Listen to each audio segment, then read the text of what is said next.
Good morning. All eyes are on the Occupier.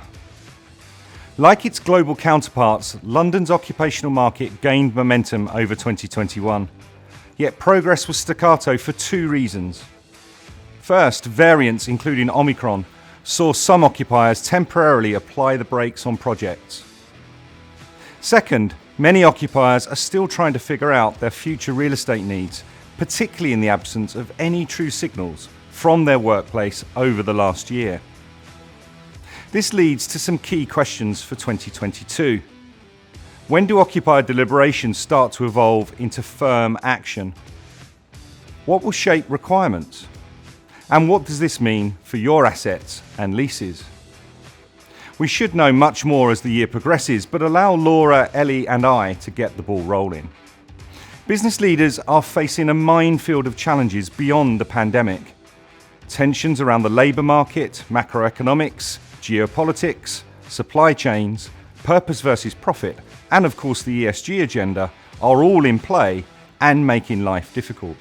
Business sentiment surveys reveal three dominant frontiers that will capture increasing attention over the next year.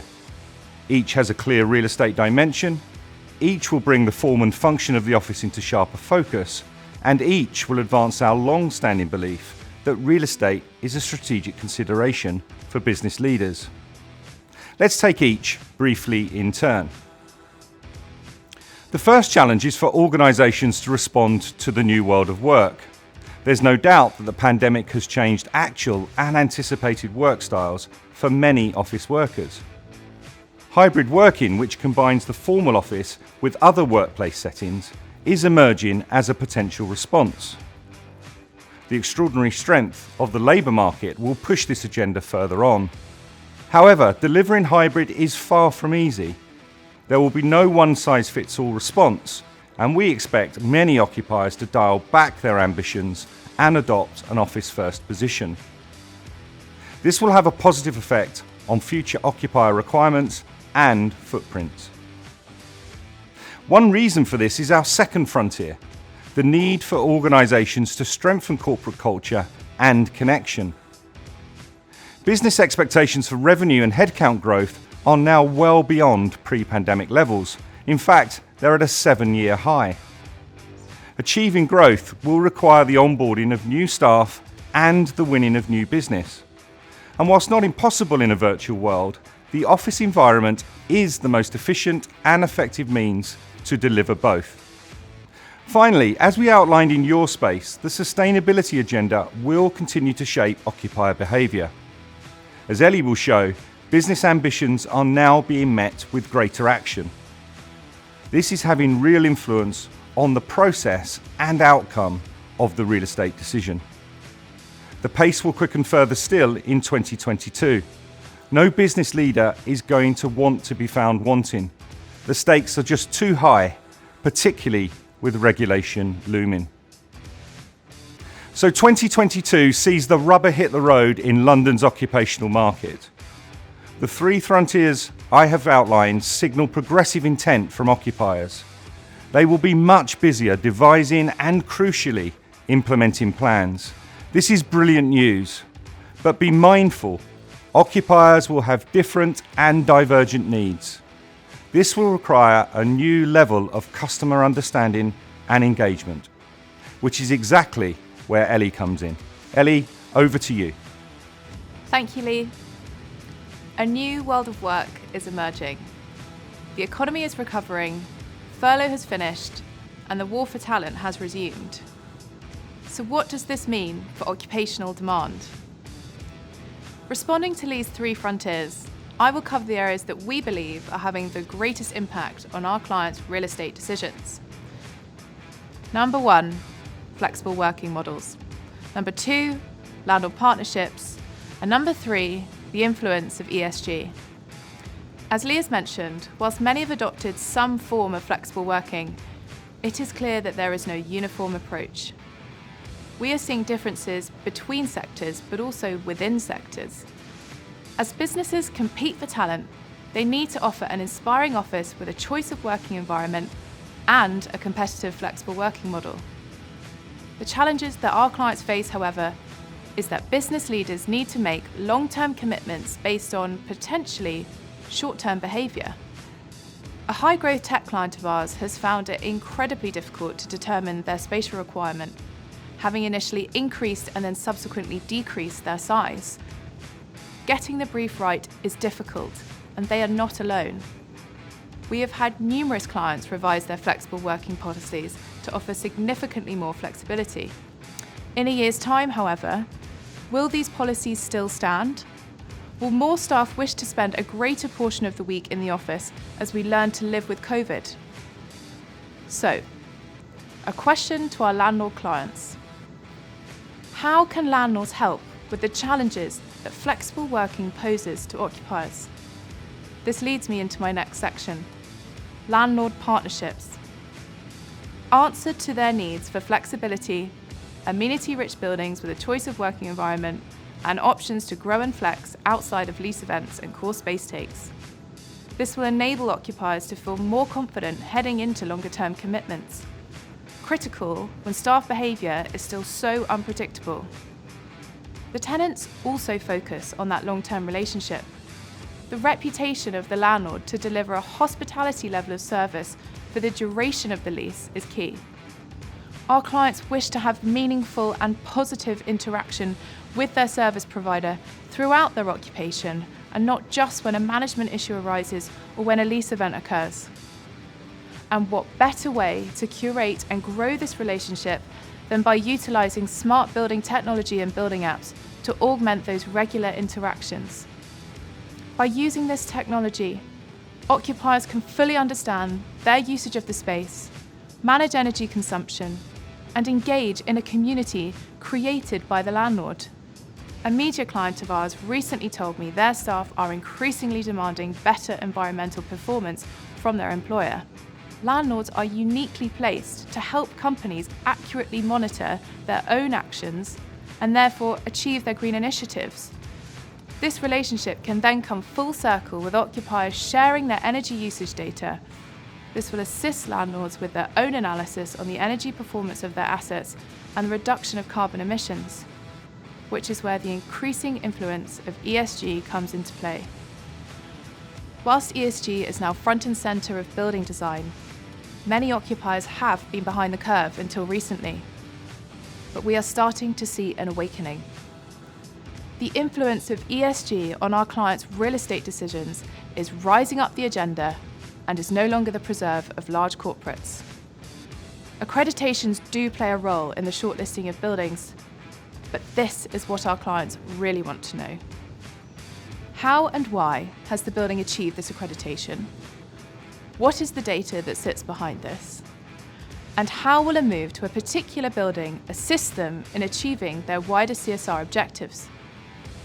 They need landlords to answer these questions more thoroughly, but in a way that is relevant to occupiers. Our clients can then answer to their own investors and staff in turn. So in summary, the role that a landlord plays in today's world has become multifaceted. Occupiers are looking for landlords to deliver best-in-class sustainable buildings, to be an educator on real estate sustainability, to embrace flexibility, to engage with technology and data, and most importantly, to truly partner with them. It's a big ask. So what's in it for the landlords? Well, we all know that there is real value in a relationship that stands the test of time, as Laura will go on to discuss further now.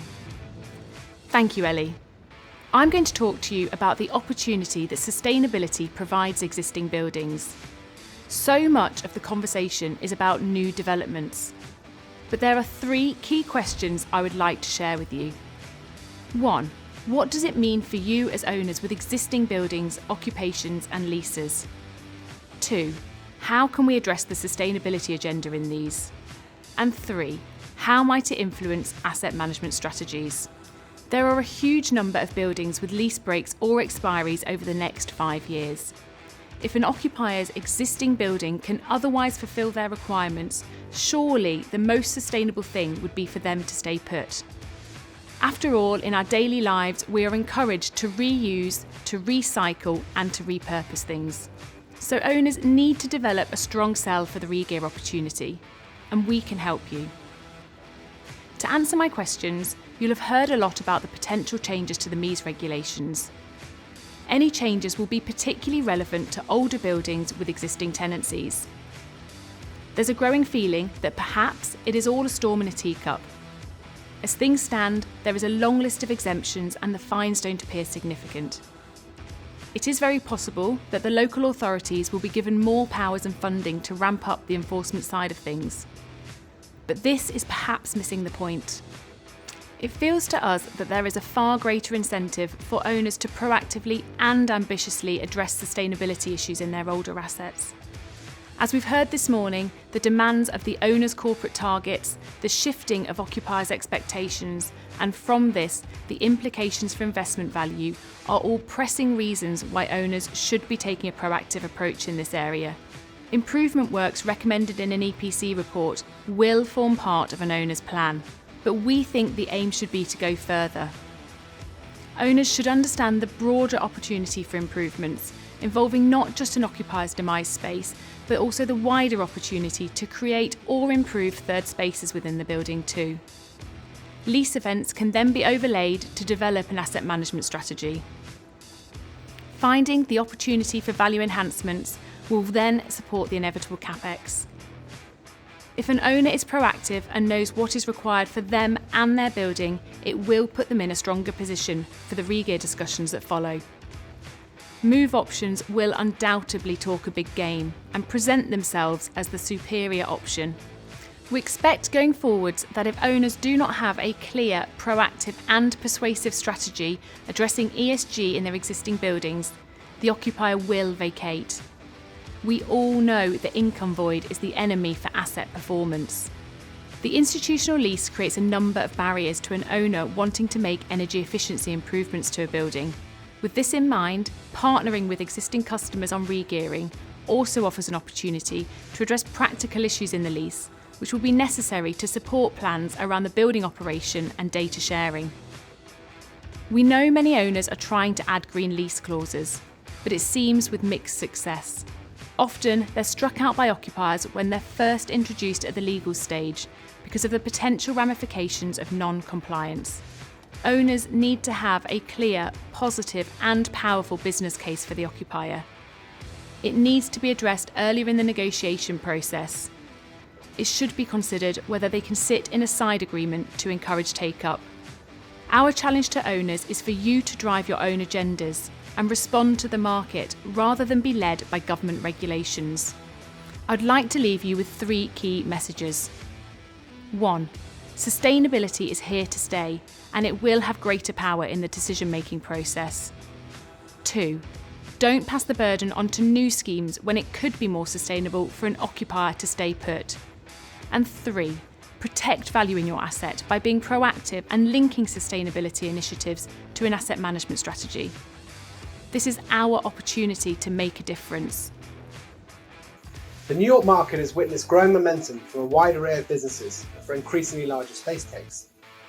Recent commitments to office space from Verizon at Essex Crossing, Decca and NBCU renewing on Avenue of the Americas in Midtown, Microsoft at 122 Fifth Avenue in Chelsea, Roku in 5 Times Square in Midtown, and Chubb in the Plaza District at 550 Madison Avenue provide reasons to be optimistic, but also hint at the changing nature of occupier decision-making.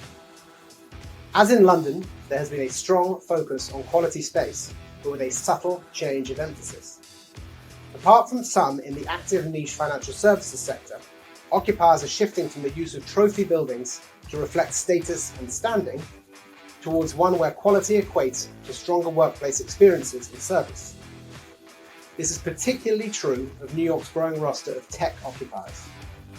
We are witnessing huge demand for buildings that support staff well-being, indoor air quality, wellness and corporate sustainability agendas, and deliver more flexible workplace configurations for the new world of work.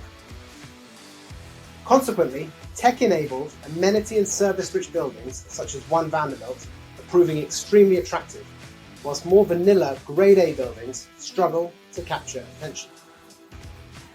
As office pre-occupancy builds from its current level of 15 to 20%, and hybrid working starts to move from idea to action, occupiers will have a greater read on their longer-term space needs. This will bring further velocity to the market. Occupier expectations for quality, however, will quickly hit the buffers of limited supply.